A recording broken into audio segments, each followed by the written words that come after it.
Hello everyone, उम्मीद करती हूँ आप लोग अच्छे होंगे। तो दोस्तों, हमारी जो रामचंद्र तिवारी सीरीज चल रही है उसका पार्ट 21 से कंप्लीट हो गया है। अभी हम पार्ट 22 को पढ़ेंगे। तो दोस्तों, आप लोगों को ये सीरीज कैसी लग रही है मुझे कमेंट सेक्शन में जरूर बताएं। पुस्तक का नाम आप लोगों को अब अच्छे से याद ही है, हिंदी का गद्य साहित्य डॉक्टर रामचंद्र तिवारी। मेरे बारे में भी आप थोड़ा थोड़ा जानने लगे होंगे। मेरा नाम शैली वाशने है। मैं 2021 की यूजीसी नेट टॉपर रही हूँ। इसके अलावा मैंने IGNOU, JNU, BHU, AMU, AUD और डीयू आदि के पीएचडी एंट्रेंस एग्जाम में टॉप किया था। इसके अलावा अब अभी वर्तमान समय में मैं जामिया मिलिया इस्लामिया से पीएचडी कर रही हूँ। साथ ही साथ मैंने 2024 में मध्य प्रदेश असिस्टेंट प्रोफेसर का रिटर्न एग्जाम क्वालिफाई किया था और उसी 2024 में ही मुझे 99.97 परसेंटाइल के साथ फिर से जेआरएफ प्राप्त हुआ। तो दोस्तों, जैसे कि आप लोगों को पता है, मैंने एचएन अध्ययन पे पढ़ाना शुरू कर दिया है। वहाँ पे मेरा एक शिव शक्ति बैच लॉन्च होने वाला है, जिसमें मैं आपको रामचंद्र तिवारी की पुस्तक, रामचंद्र शुक्ल की पुस्तक और बच्चन सिंह की पुस्तक को पढ़ाऊंगी। साथ ही साथ मैं आपको एमसीक्यू और पीवाईक्यू भी सॉल्व कराऊंगी। तो दोस्तों, आप अगर किसी भी असिस्टेंट प्रोफेसर, चाहे वो मध्य प्रदेश हो, राजस्थान हो, उत्तर प्रदेश हो या हरियाणा हो, की तैयारी कर रहे हैं, तो आप हमारे ऐप से, बैच से जुड़ सकते हैं। और अगर आप यूजीसी नेट पेपर 1 और 2 की तैयारी कर रहे हैं, तब भी आप हमारे बैच से जुड़ सकते हैं। अगर आप हमारे बैच से जुड़ना चाहते हैं तो मेरा कोड SHAILY शैली 11 यूज कर सकते हैं। चलिए दोस्तों, बिना देरी के क्लास को स्टार्ट करते हैं। भैरव प्रसाद गुप्त ये प्रगतिवादी समाजवादी उपन्यासकार हैं। 1964 के बाद लिखने की रफ्तार धीमी हो गई। शोले, मशाल, गंगा मैया, जंजीरें और नया आदमी, सती मैया का चौरा, धरती, आशा, कालिंदी, रंभा, अंतिम अध्याय, उसका मुजरिम, नौजवान, भाग्य देवता, अक्षरों के आगे मास्टर जी, छोटी सी शुरुआत, मरणोपरांत प्रकाशित हुआ। इनके उपन्यास महत्वपूर्ण है जितनी विषय वस्तु महत्वपूर्ण नहीं है। जंजीरें और नया आदमी कुछ दिनों बाद बांदी नाम से प्रकाशित हुआ।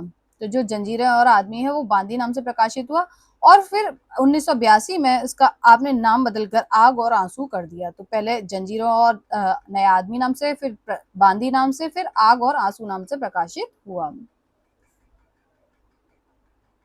अंतिम अध्याय ये महत्वपूर्ण है इसकी विषय वस्तु। अंतिम अध्याय हिंदी के प्रख्यात लेखक और प्रकाशक अश्क को सामने रखकर लिखा गया है। तो अंतिम अध्याय किसके जीवन पर आधारित है? उपेंद्रनाथ अश्क की।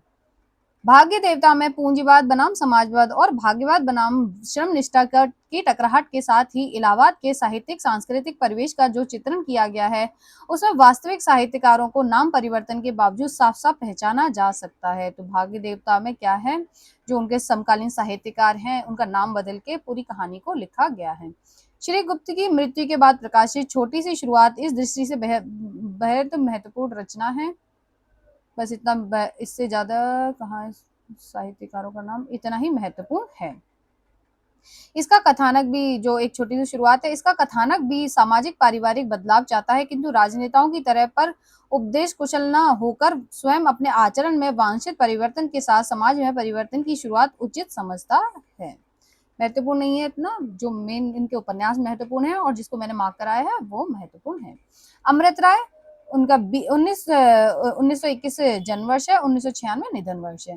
बीज उपन्यास की चर्चा भी प्रगतिशील और सामाजिक यथार्थवादी उपन्यासों की परंपरा में की गई है। इस उपन्यास में दूसरे महायुद्ध, सन 42 की क्रांति, बंगाल का दुर्भिक्ष, आजाद हिंद फौज, विद्यार्थियों का जुलूस और आंदोलन, स्वाधीनता दिवस आदि घटनाओं के परिप्रेक्ष्य में वर्तमान जीवन की विषमताओं का चित्रण किया गया है।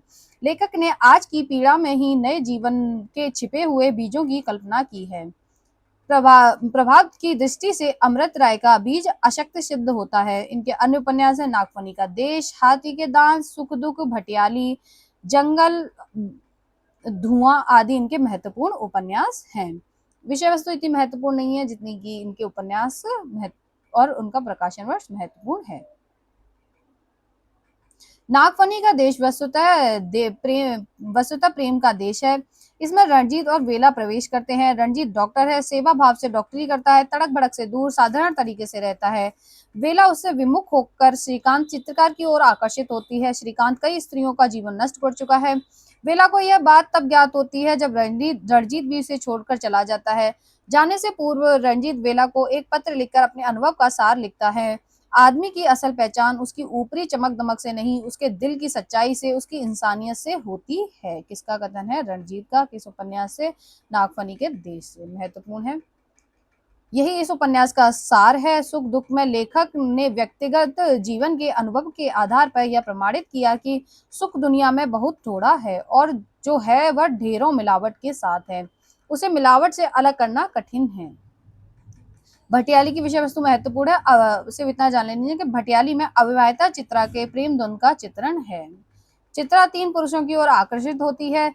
होने के बाद अंधे सन्यासी भास्कर से को चुनती है। लेखक कहना चाहता है कि प्रेम का आधार आवेग नहीं विवेक होना चाहिए। अगला उपन्यास है जंगल में। यह दिखाया गया है कि पूरा समाज भयानक दरिंदों से भरा हुआ एक जंगल है, जहां जंगल का न्याय ही चलता है। धुआं में अमृत राय का बड़ा उपन्यास है। इसमें उन्होंने आज की दुर्दशा का यथार्थ चित्र अंकित किया है। आज की जिंदगी में भ्रष्टाचार, ढोंग, स्वार्थपरकता, गरीबी, निराशा, गंदगी और दायित्वहीनता व्याप्त है। जिनके हाथ में सत्ता है वे जनता से कट गए हैं। कहीं कोई आशा की किरण दिखाई नहीं देती। चारों ओर धुआं ही धुआं है। ऐसा लगता है कि बीज में अमृत ने जिस नए समाज का सपना देखा था वह धीरे धीरे धुएं में बदल गया। अगले उपन्यासकार है हमारे भीष्म साहनी। नेट के सिलेबस में भी लगे हुए इनका तमस उपन्यास तो महत्वपूर्ण हो जाते हैं। जन्म वर्ष 1915, निधन वर्ष 2003। झरोके, कड़ियां, तमस, बसंती, मैयादास की माड़ी, कुंतो, नीलू, नीलिमा और नीलोफर। इनका प्रकाशन वर्ष भी आपको याद होना चाहिए और साथ ही साथ इनके उपन्यासों की सभी उपन्यासों की विषय वस्तु। कड़ियां में विपरीत संस्कारों वाले मध्यवर्गीय पति पत्नी के जीवन कथा कही है। ये तो पति पत्नी की कड़ियां हैं यहाँ पे। झरोके में एक आर्य समाजी संस्कारों वाले मध्यम वर्गीय परिवार में घटित होने वाली छोटी छोटी घटनाओं को स्मृति चित्रों के रूप में संजोया गया है। तो झरोके में क्या है? आर्य समाजी संस्कारों वाले मध्यम वर्गीय परिवार। कड़ियों में क्या है? मध्यम वर्गीय पति पत्नी की जीवन कथा। तमस भीष्म साहनी का सर्वाधिक चर्चित उपन्यास है। इसमें लेखक ने 1947 से अप्रैल मार्च में हुए भीषण सांप्रदायिक दंगे के 5 दिनों की कहानी इस रूप में प्रस्तुत की है कि हम देश विभाजन के पूर्व ही की सामाजिक मानसिकता और उसके अनिवार्य परिणति की विवेचना से पूरी तरह परिचित हो जाए हैं। इसे पढ़कर हम यह अनुभव करते हैं कि बड़े लोगों के स्वार्थ की पूर्ति करने वाली नीतियां जनसाधारण के जीवन से खिलवाड़ करके बड़े बड़े राष्ट्रों का इतिहास और भूगोल बदल लेती हैं। यदि भी लेखक यह मानता है कि उपन्यास लिखते समय उसकी कोई निश्चित नजरिया था या इसके इरादे निश्चित थे, वह इतना ही स्वीकार करता है। किसका कथन है? भीष्म साहनी जी का। एक संकटपूर्ण स्थिति की पृष्ठभूमि में विभिन्न धर्मों, वर्गों, विचारधाराओं के लोगों की प्रतिक्रिया और उनके कारनामे ही दिखाए गए हैं। इससे अधिक कुछ नहीं। किसका कथन है? भीष्म साहनी जी का। परंतु इन प्रतिक्रियाओं और कारनामों पर विचार करने से जो निष्कर्ष निकलता है वह निश्चय ही शुद्र स्वार्थों, सांप्रदायिकता, संकीर्णताओं और हिंसक पाशविक वृत्तियों से ऊपर उठकर उच्चतर मानव मूल्यों की प्रतिष्ठा करने वाला है। अगला उपन्यास है बसंती। ये हमारी यूपीएससी के सिलेबस में लगा हुआ है। एक ऐसी लड़की की कहानी है जो दिल्ली की झुग्गी झोपड़ी में पली है। उसका भाग्य झुग्गी झोपड़ियों में से जुड़ा है। जैसे झुग्गी झोपड़ियों को बार बार उजाड़ा जाता है, वैसे ही बसंती का जीवन भी बार बार उजड़ता है। अपनी प्रबल जिजीविषा के बल पर निरंतर संघर्ष करने वाली यह लड़की की अपना उदाहरण आप है। अगला उपन्यास है मैयादास की माड़ी। भीष्म साहनी का दूसरा महत्वपूर्ण उपन्यास है। इसमें 19वीं शती से 20वीं शती के पूर्वार्ध तक का इतिहास है। मैयादास की माड़ी हवेली को केंद्र बनाकर प्रस्तुत किया गया है। मैयादास खालसा राज्य के प्रति समर्पित है। वह सामंतीय मूल्यों का प्रतीक है। धनपत उसके बाद की पीढ़ी का प्रतिनिधि है। वह अंग्रेजी राज्य के प्रति वफादार है। इतना महत्वपूर्ण नहीं है, लेकिन क्या विषय वस्तु है ये महत्वपूर्ण है। कुंतो में श्री अगला उपन्यास है कुंतो में श्री साहनी ने विभाजन पूर्व पंजाब के एक आर्य समाजी संस्कारों वाले परिवार की कहानी कही गई है। इसमें भी आर्य समाजी संस्कार वाला परिवार है। नीलू, नीलिमा, नीलोफर में श्री साहनी ने दो नारी पात्रों नीलू यानी कि नीलोफर और नीलिमा को केंद्र में रखकर कथा का ताना बाना तैयार किया है।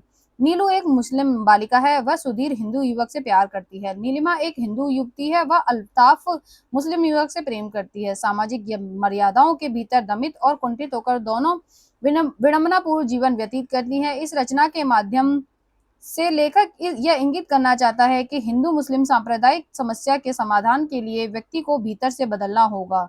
व्यक्ति के भीतर के राग तत्व को इतना गाढ़ करना होगा कि वह कृत्रिम सामाजिक बंधनों को काटकर मनुष्य से ऊपर कर सके। अगले उपन्यासकार हैं अमरकांत। ये कहानीकार के रूप में ज्यादा विख्यात हैं। इन्हें कई उपन्यास लिखे हैं। उपन्यास महत्वपूर्ण है। सूखा पत्ता, ग्राम सेविका, कटीले राह के फूल, आकाश पक्षी, काले उजले दिन, बीच की दीवार, सुखजीवी, सुंदर पांडे की पतोहू, खुदीराम आदि इनके महत्वपूर्ण उपन्यास हैं। सूखा पत्ता कृष्ण नामक एक लड़के की प्रेम कथा है। कृष्ण अपनी प्रेमिका उर्मिला को जी जान से चाहता है।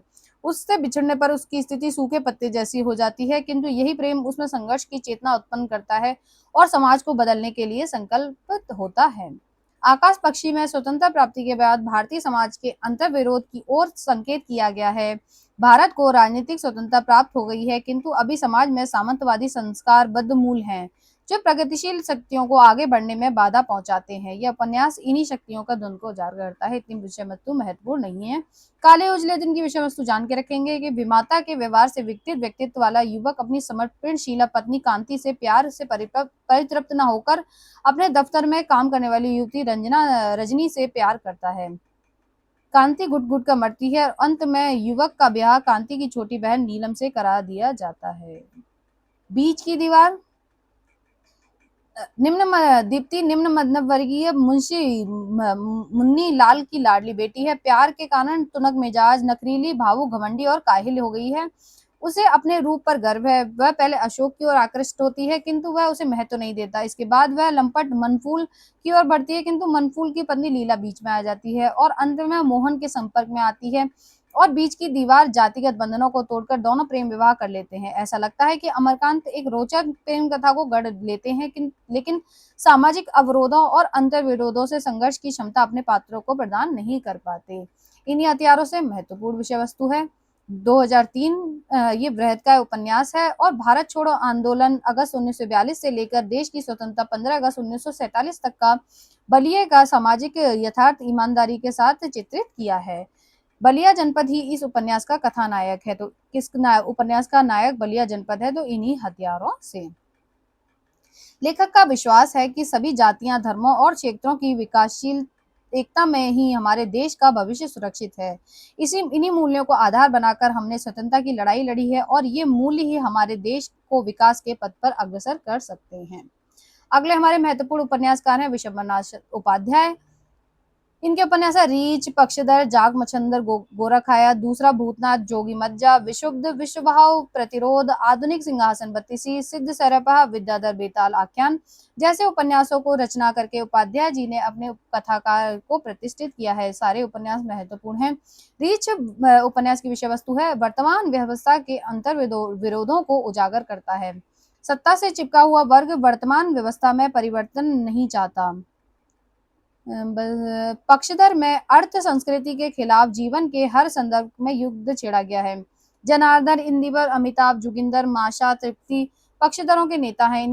इन सबके बाबा जंगली बाबा गोरिल्ला है, वे पक्षधरों के सहायक हैं।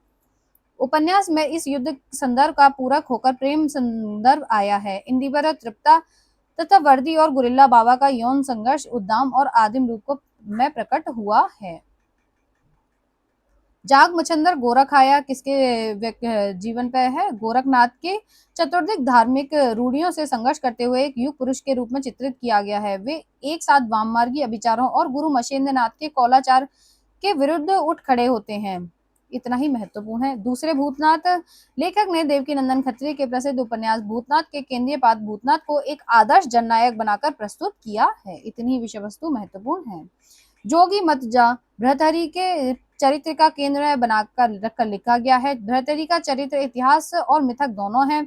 उसमें दर्शन और आध्यात्म के सूत्रों को समावेश की संभावना है। वर्णाश्रम धर्म व्यवस्था का विरोध और अधोगामी प्रवृत्तियों की ऊर्ध्वीकरण की साधना भी उनके चरित्र की विशेषताएं हैं।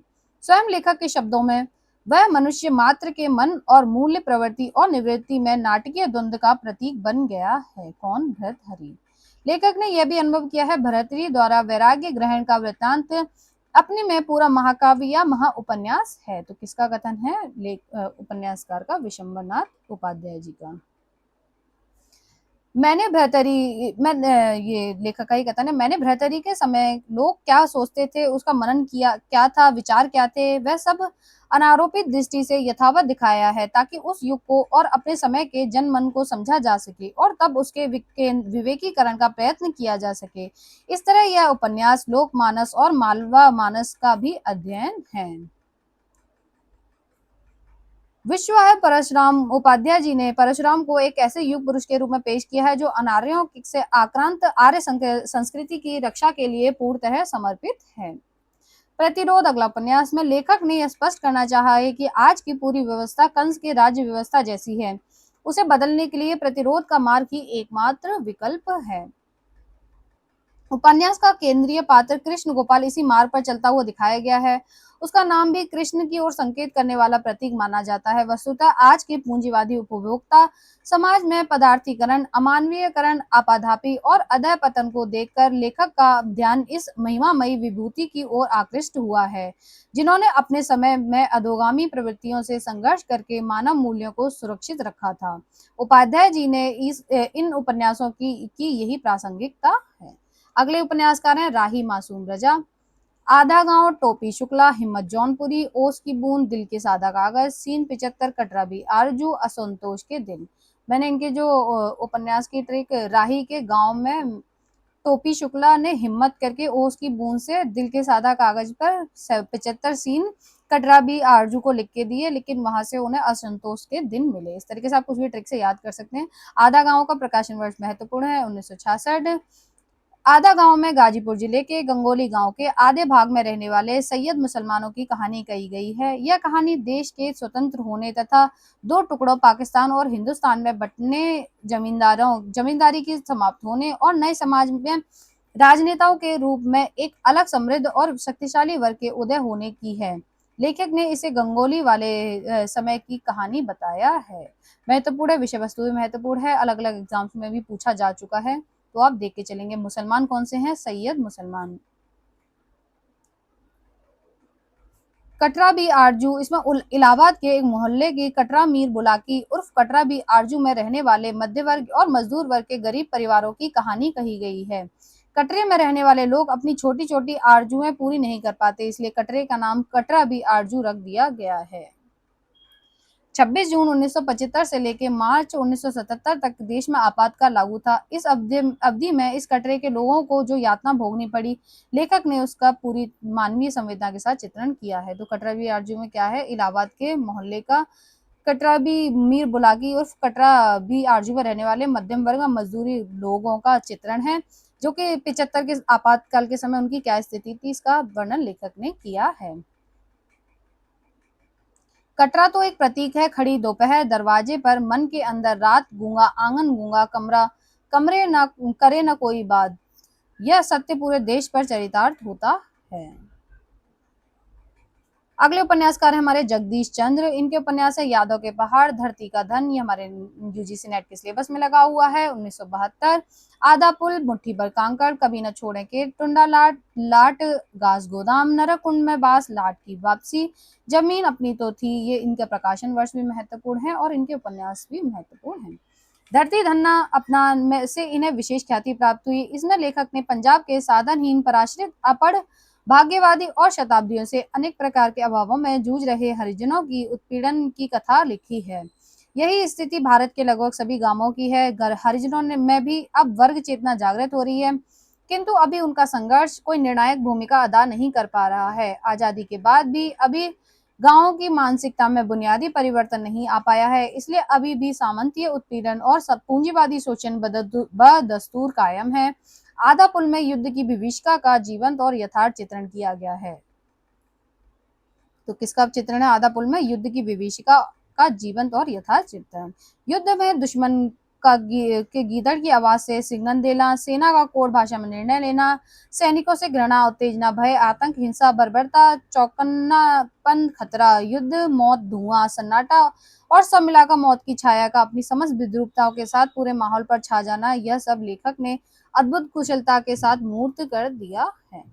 अगला उपन्यास है मुट्ठी भर कांकर में पंजाब से आए शरणार्थी। विषय वस्तु महत्वपूर्ण है। पंजाब से आए शरणार्थियों के दुख दर्द जीवट कर्मठता और संघर्ष के साथ कही है। उनको बसाने के लिए दिल्ली के आसपास में उजाड़े जाने वाले गांव के लोगों के भीतर व्याप्त दहशत, शोक, पीड़ा तथा यकायक विस्थापित किए जाने का दर्द चित्रण पूरी सहानुभूति के साथ किया गया है। अगला उपन्यास है कभी न छोड़े खेत में। संपन्न जाटों के सामंती ठसक की कहानी कही गई है। संपन्न जाट परिवार छोटी छोटी बातों को तूल देकर झूठी आन की रक्षा के लिए लड़ पड़ते हैं और इसका फायदा वकील, डॉक्टर, पुलिस और हाकिम उठाते हैं। फिर भी उनकी ठसक पुश्तैनी शान के रूप में कायम रहती है। अगला उपन्यास है टुंडा लाट में एक अस्थायी कमीशन प्राप्त सैनिक सुशील कपूर की प्रेम कथा कही गई है। सुनील संगीत स्कूल की एक छात्रा रोमिला से प्रेम करता है। इसी बीच युद्ध छिड़ जाता है। टैंक युद्ध में सुनील अपंग हो जाता है।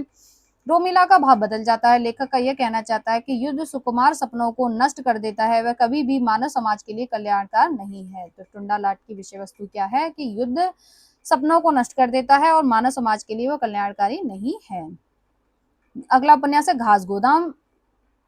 इन सबकी विषय वस्तु आप बहुत अच्छे से देखते हुए चलेंगे। मैं दिल्ली के विस्तार के परिणाम स्वरूप उसके आसपास के किसानों का भूमिहीन होना तथा जीविका के दूसरे साधनों को जुटा पाने में अपनी असमर्थता के कारण बनियों, धर्म और ठेकेदारों, राजनीति के नए व्यवसायियों के चंगुल में फंसकर मजदूर या अपराधी का जीवन व्यतीत करने के लिए बाध्य दिखाया गया है। नरक कुंड में वास एक प्रकार से धरती धन्ना अपना का विस्तार है, महत्वपूर्ण है। इसमें धरती धन्ना अपना का ही एक केंद्रीय पात्र काली शहर से आता है और चमड़े के कारखाने में काम करते हुए नरकीय जीवन व्यतीत करने के लिए बाध्य होता है। उपन्यासकार ने दिखाया है कि देश की आजादी एक छद्म बनकर रह गई है। सेठ, अफसर, चौधरी सब तो समृद्ध और मोटे होते जा रहे हैं, किंतु किसान, मजदूर और आम आदमी का जीवन दूभर होता जा रहा है। अगला उपन्यास है लाट की वापसी। सैनिक जीवन को आधार बनाकर लिखा गया है। इसमें लेखक ने टुंडा लाट की कथा को आगे बढ़ाया। तो लाट की वापसी में किसका विस्तार है? टुंडा लाट की कहानी को, मतलब जो टुंडा लाट है वो लाट की वापसी का विस्तार है। कप्तान सुनील ने 1971 के युद्ध में अपना हाथ खो दिया है। वे एक अच्छी वायलिन वादक भी थे। हाथ खो देने से अपना शौक भी पूरा नहीं कर पाते। इस घोर निराशा में वे अपनी नियुक्त बॉर्डर रोड ऑर्गेनाइजेशन में स्टोर सुपरवाइजर के पद पर कराकर लाहौल घाटी के पट्टन वैली कैंप चले जाते हैं, जहां पर तापमान 0 से -40 डिग्री तक नीचे चला जाता है। वहां बर्फ में दबकर वे मरणासन हो जाते हैं, किंतु सरदारा सिंह और उनके साथी अपनी जान पर खेलकर उन्हें बचा लेते हैं। वे देशी औजारों से ही उनके लिए नकली हाथ भी बना देते हैं। उनके इस मानवीय व्यवहार से सुनील का हृदय आर्द्र हो आता है। वे अपना खोया हुआ विश्वास पुनः प्राप्त कर लेते हैं। लेखक ये कहना चाहता है कि आज के घोर व्यावसायिक यांत्रिक व्यवस्था के दौर में सामान्य मेहनत का इंसान की अक्षय संवेदनशीलता और मानवीयता ही एकमात्र प्रतिरोधक शक्ति है। अगला उपन्यास है जमीन अपनी तो थी। में लेखक ने आज के दलितों के जीवन में होने वाले परिवर्तनों को गहराई से महसूस किया है। उपन्यास का केंद्रीय पात्र काली अद्भुत उनकी अद्भुत सृष्टि है। वह स्वयं तो दलित मजदूरों का हित चिंतक है ही, अपने बेटे के रूप में नई पीढ़ी को भी संघर्षशील बना दिया है। सब मिलाकर लेखक ने इस उपन्यास में दलितों में जागृत नई चेतना को एक सार्थ परिणति देने की कोशिश की है। अगले उपन्यासकार है हमारे बद्दी उजमा। इनके कुल 5 उपन्यास हैं। एक चूहे की मौत फैंटेसी शैली में है। छाको की वापसी, अपरुष, छठा तंत्र और सभा वर्ग। एक चूहे की मौत फैंटेसी शैली में लिखा गया एक प्रतीकात्मक उपन्यास है। चूहा खाना दफ्तर का, चूहे मार अफसरों और क्लर्कों का तथा चूहा फाइलों का प्रतीक है, महत्वपूर्ण है। चूहा खाना दफ्तर का, चूहे मार अफसर और क्लर्क है और चूहा कौन है? फाइलों का प्रतीक है। धीरे धीरे चूहा खाना आज की संवेदना रहित दुनिया का प्रतीक बन जाता है। पूरे उपन्यास में आज की व्यवस्था के पोषक, कार्यालयों के हास्यास्पद नियम, उपनियम, कर्मचारियों, अधिकारियों की प्रवृत्तियां तथा यथाशक्ति बनाए रखने के उनके अजीबोगरीब तरीकों पर गहरा व्यंग किया गया है। अगला उपन्यास है छाको की वापसी। देश का विभाजन गलत था, इस उपन्यास में ये दिखाया गया है। छोटी हैसियत के मुसलमानों के लिए पाकिस्तान का बनना न बनना कोई अर्थ नहीं रखता। अपना वतन, अपनी जमीन, अपने लोग, अपनी संस्कृति एक दिन में ही नहीं बदली जा सकती। इससे टूटने का दर्द हमें भी बहुत गहरे में कहीं कहीं तोड़ देता है। अगला उपन्यास है अपुरुष। अपुरुष उपन्यास में प्राइवेट कॉलेज के प्राध्यापकों की मानसिकता का बड़ा ही सजीव चित्र खींचा गया है। वस्तुतः कॉलेज तो उपलक्षण है। मध्यवर्गीय नौकरी पेशा शिक्षितों को अपनी जीविका के लिए इतने समझौते करने पड़ते हैं कि वे अपुरुष या कायर या नपुंसक हो जाते हैं। इस उपन्यास के एक पात्र हैं दर्शन शास्त्र के प्राध्यापक घोष बाबू। अनुभव का सार प्रस्तुत करते हुए कहते हैं, हम देख चुका है, बहुत आदमी को देखा है, बहुत ऊंचा ऊंचा बात करता है, नौकरी छोड़ दिया, अफसर से लड़ाई करके रोड पर आ गया, फिर ऐसा लुड़कनिया खाया कि 100 गुण जास्ती अपमान के वास्ते तैयार हो गया। यह बदी उजमा साहब का निजी अनुभव है। उनके पात्र भी कभी कभी स्थितियों से समझौता कर लेते हैं। छठा तंत्र आपातकाल पर लिखा गया उपन्यास है। जाकब नगर के चूहे सनोवर नामक खूंखार बिल्ली से परेशान होकर उससे छापामार युद्ध का निर्णय लेते हैं। बिल्लियां संधियां कर लेती हैं और समझौते के बावजूद चूहों की संख्या घटती जाती है। चूहे अपने नेताओं से शिकायत करते हैं, लेकिन नेता भी बिल्लियों की तरह चूहों को खाने का स्वाद पा चुके हैं, इसलिए अब वे चूहों की बात पर विश्वास ही नहीं करते। सच्चाई यह है कि अपनी बिरादरी के लोग भी शोषकों के साथ रहकर और उनकी जैसी सुविधाएं पाकर उनके जैसे ही आचरण करने लगते हैं। अगला उपन्यास है सभा पर्व। ये बद्दीउजमा साहब की मृत्यु के बाद प्रकाशित हुआ आत्मकथात्मक शैली में लिखा उपन्यास है। लेखक के छात्र जीवन से आरंभ होकर देश की विभाजन की मनोभूमि तैयार होने तक के इतिहास को आधार बनाकर लिखे गए इस उपन्यास के माध्यम से कथाकार ने यह कहना चाहा है कि अंग्रेजों की कुटिल राजनीति के चलते सदियों से एक दूसरे के साथ सौहार्दपूर्वक रहने वाले हिंदुओं और मुसलमानों के बीच नफरत की दीवार खड़ी हो गई है, जिसकी परिणति देश के विभाजन से में हुई।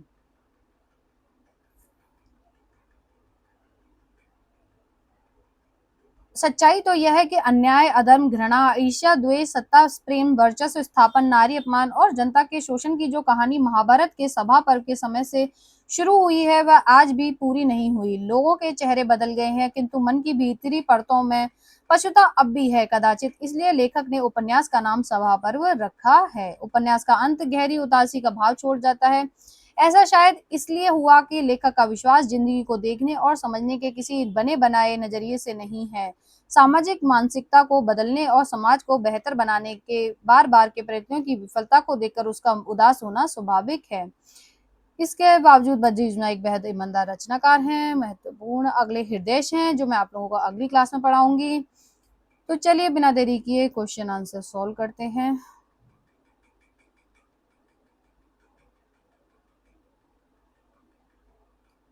हमारे रामचंद्र तिवारी सीरीज भाग 22 की प्रश्न श्रृंखला क्वेश्चन नंबर 1। आदमी की असल पहचान उसकी ऊपरी चमक दमक से नहीं, उसके दिल की सच्चाई से, उसकी इंसानियत से होती है। कथन किस उपन्यासकार का है? ए भैरव प्रसाद गुप्त, बी अमृत राय, सी भीष्म साहनी या डी अमरकांत। तो इस क्वेश्चन का करेक्ट आंसर है ऑप्शन नंबर बी अमृत राय। किस उपन्यास का नायक बलिया जनपद है? महत्वपूर्ण है, याद रखिएगा। ए काले उजले दिन, बी कटीली राह के फूल, सी सुखजीवी, डी इन्हीं हथियारों से। तो इस उपन्यास क्वेश्चन का क्या करेक्ट आंसर है? इन्हीं हथियारों से। किसके उपन्यास हैं ये सारे? अमरकांत के। क्वेश्चन नंबर 3 है, एक संकटपूर्ण स्थिति की पृष्ठभूमि में विभिन्न धर्मों, वर्गों, विचारधाराओं के लोगों की प्रतिक्रिया और उनके कारनामे ही दिखाए गए हैं, इससे अधिक कुछ नहीं। तमस उपन्यास के विषय में यह कथन किसका है? ए रामचंद्र तिवारी, बी नंद दुलारे वाजपेयी, सी नगेंद्र या डी भीष्म साहनी। इस क्वेश्चन का करेक्ट आंसर है option D Bhishma Sahni. Fantasy शैली में लिखा गया बद्दीउजमा का कौन सा उपन्यास है? ए चूहे की मौत, एक चूहे की मौत, बी छाकों की वापसी, सी अपरुष या डी सभा पर। तो इस क्वेश्चन का करेक्ट आंसर है ऑप्शन ए एक चूहे की मौत। क्वेश्चन नंबर 5 है, दृष्टि के नाम पर मैंने अपनी को प्रगतिशील रखने की कोशिश की है। यह जदेश प्रगतिशीलता में एक और तो आधुनिकता का आ जाती है, अर्थात जो पुराना हो गया है, अनुपयोगी हो गया है और समय द्वारा खड़े किए जा रहे नए सवालों से टकरा नहीं सकता, उसको निरंतर छोड़ते चलना। और दूसरी ओर दलित शोषित यानी सर्वहारा वर्ग की पक्षधरता करते हुए शोषण और अन्याय के विरुद्ध लड़ाई का वातावरण बनाना है। कथन किस उपन्यासकार का है? मुद्रा राक्षस, हृदय, मार्कंडे या जगदम्बा प्रसाद दीक्षित। इस क्वेश्चन का करेक्ट आंसर है ऑप्शन बी हृदय। ये हम क्वेश्चन कल की क्लास में, कल की जो हम थ्योरी पढ़ेंगे उस क्लास में ये वाला पार्ट आपको देखने को मिलेगा। तो उम्मीद करूंगी आप लोगों को क्लास पसंद आई होगी। अगर क्लास पसंद आई हो तो क्लास को लाइक शेयर सब्सक्राइब करना ना भूलें। इसके अलावा आप लोग हमारे बैचेस से जुड़ना चाहते हैं तो मेरा कोर्स शैली SHAILY शैली 11 यूज कर सकते हैं। Thank you so much.